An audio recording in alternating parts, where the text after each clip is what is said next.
बिस्मिल्लाहिर्रहमानिर्रहीम। इफ्तिखार अहमद मेरा नाम है। मैं इंग्लैंड के शहर मैनचेस्टर में रहता हूँ। दोस्तों, आप सब ने ये खबर तो सुन ली होगी कि जनरल फैज़ की 14 साल की सज़ा कोर्ट मार्शल होने के नतीजे में हो गई है। तो जो लोग ये कहते थे या ये एक बात हमेशा कहते थे कि जनरल आर्मी के जनरल्स को किसी किस्म की सज़ा नहीं होती या उनका कोर्ट मार्शल नहीं होता, तो ये एक नई चीज़ हुई है कि जनरल फैज़ हमीद को वो कोर्ट मार्शल नहीं हुआ, बल्कि उन्हें 14 साल की उसके नतीजे में सज़ा भी दी गई है। तो इसके पीछे बहुत सारी थ्योरी हैं। कुछ लोग ये दावा कर रहे हैं कि जो मियाँ नवाज शरीफ साहब था, जो उन्हें सज़ा हुई थी या उन्हें निकाला गया था, उसके पीछे जनरल फैज़ हमीद थे। तो जिसकी वजह से वो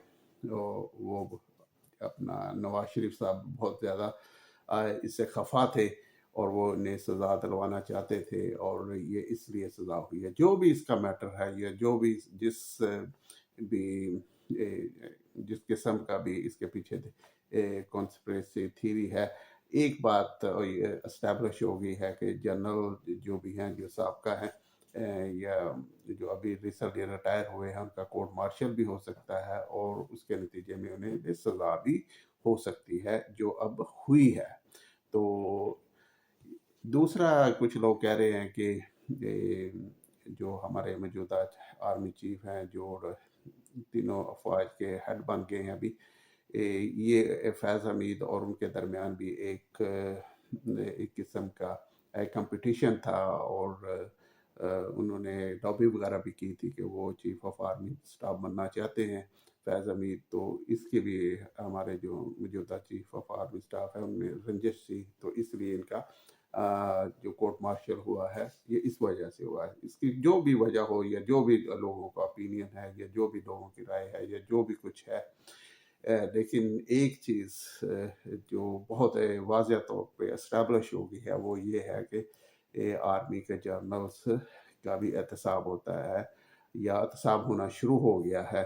तो इससे आप यकीन माने कि अभी तो नहीं आपको लग रहा होगा, लेकिन आने वाले वक्तों में आप देखेंगे कि जो आर्मी जर्नल्स हैं वो भी किसी न किसी तरीके से उन्हें भी कोर्ट में लाया जाएगा, या मिलिट्री कोर्ट में लाया जाएगा, या फिर उन्हें सिविल कोर्ट में लाया जाएगा, फिर उनके खिलाफ मुकदमा चलेंगे, और जिसके नतीजा ये भी निकल सकता है जो अभी निकला है कि जैसे जनरल फैज़ हमीद को 14 साल की सज़ा हुई है, उन्हें भी उनके जैसे भी उन्होंने जुर्म वगैरह किया होगा उसे उसकी सज़ा मिल जाएगी। और बावजूद इसके कि जो भी कॉन्स्पिरेसी हैं, लेकिन जो एक अच्छी बात हुई है कि जनरल किसी का भी ट्रायल हुआ है।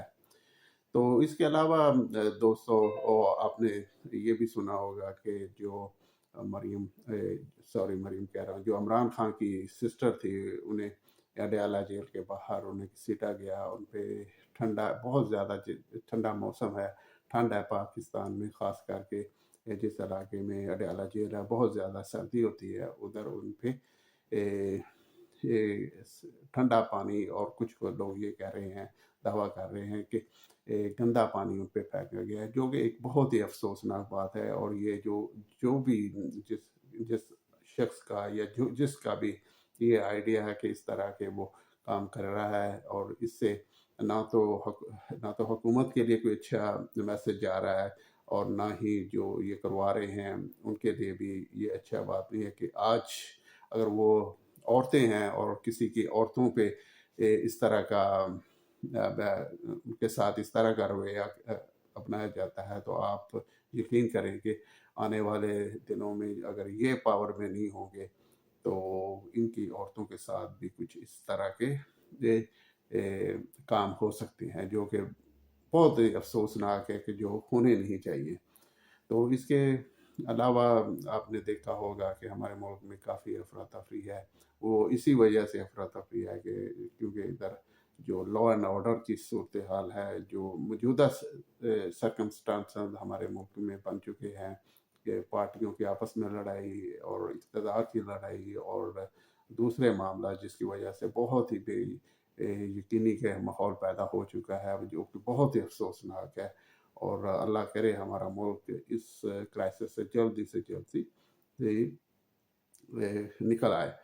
تو thank you very much for watching. تو انشاءاللہ پھر آپ کو نئی ویڈیو کے ساتھ آپ سے ملاقات ہوگی، تو کوشش کریں کہ اس میرے چینل کو سبسکرائب بھی کر دیں۔ آپ کا اس سے میں کوئی خرچہ وغیرہ نہیں ہوتا، جتنے مرضی چینل یا جس مرضی کو سبسکرائب کرے، اس سے آپ کا کوئی کسی قسم کا مالی نقصان نہیں ہوتا۔